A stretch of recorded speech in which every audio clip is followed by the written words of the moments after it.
While in the forest, the hunter comes across an injured dog tied to a tree. When he looks closer, he can't hold back his tears. Hunting season was Dwight's favorite time of the year, as the weather was refreshing and invigorating.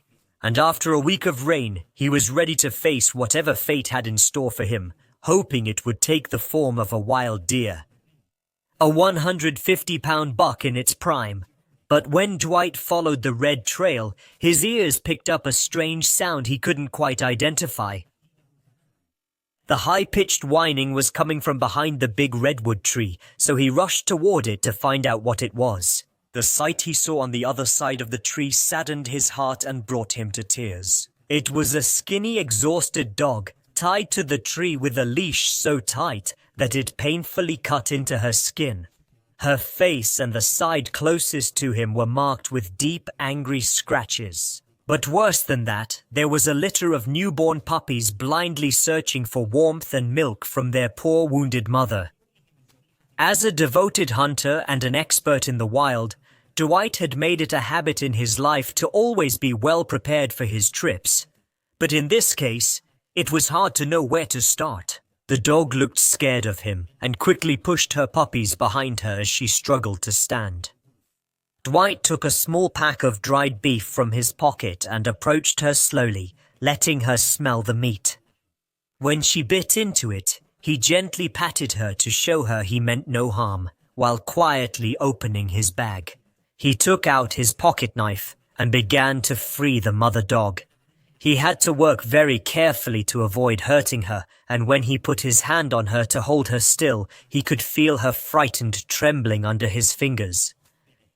He put the pocket knife under the rope and began to cut it strip by strip until it finally fell off.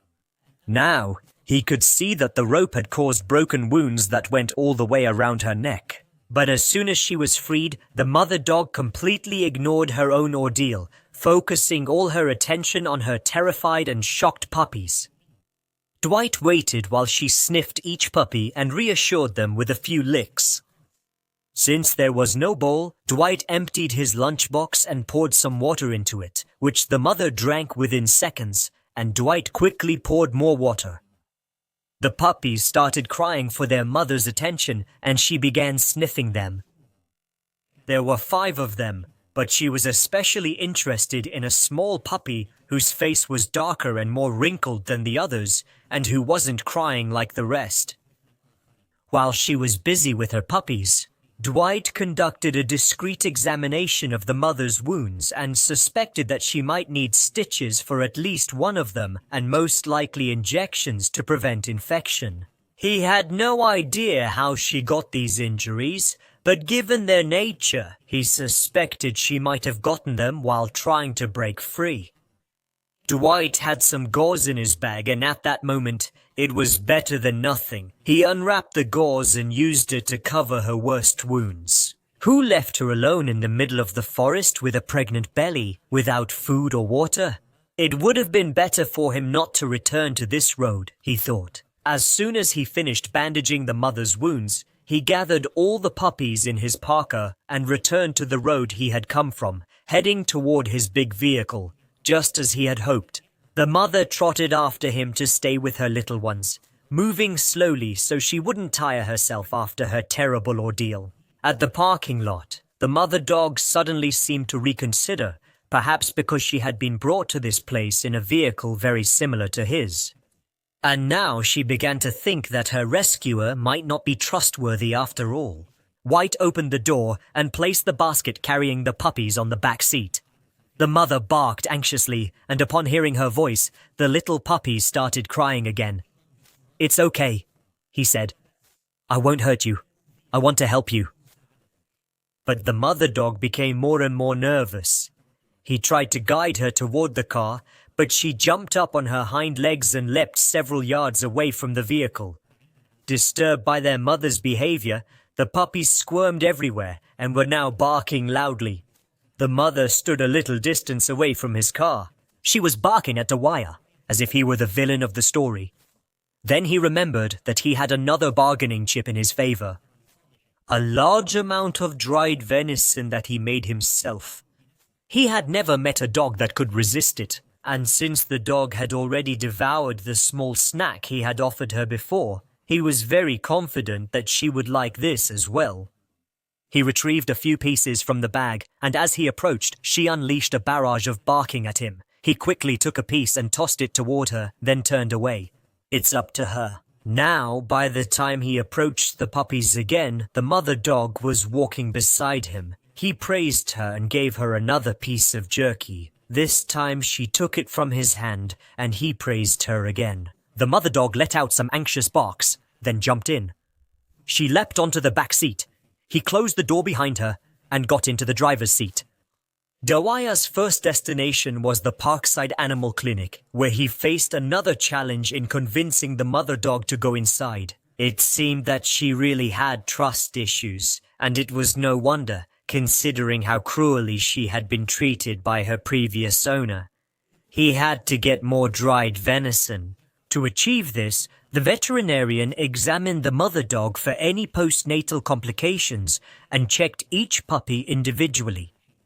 He was particularly concerned about one of them, whose facial features were a bit compressed, and advised keeping it at the clinic for at least a few days. The veterinarian provided Dawaya with a nutritional supplement, specially formulated food for the mother dog, and a formula to add to the puppy's food.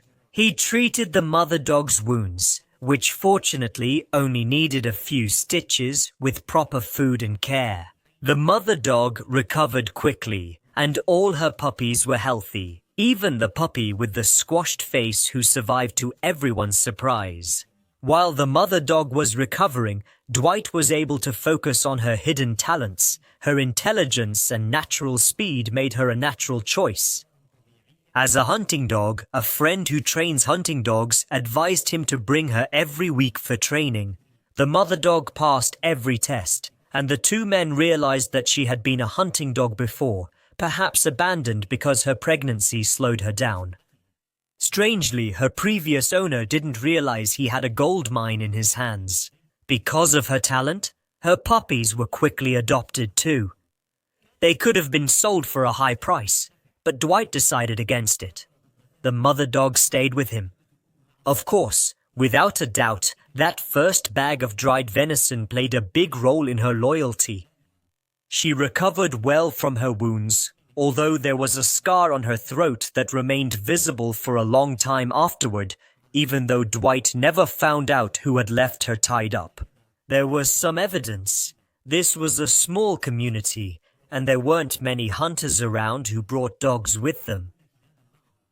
Although she eventually showed no hesitation in getting into Dwight's vehicle, it was impossible to convince her to like anyone else who drove that type of vehicle even once. At a service station, a young man dressed in leather and his girlfriend walked past Dwight's dog, whose hair was standing up as he barked quietly.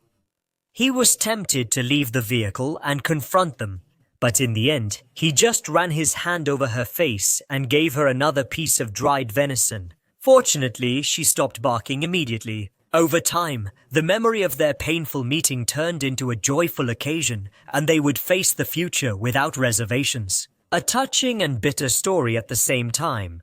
Would you confront people at the service station if you had a similar story about your life? Juan Alif saved him from a terrible situation. Share with us in the comments, we'd love to hear from you. But now it's time to go. See you in the next video.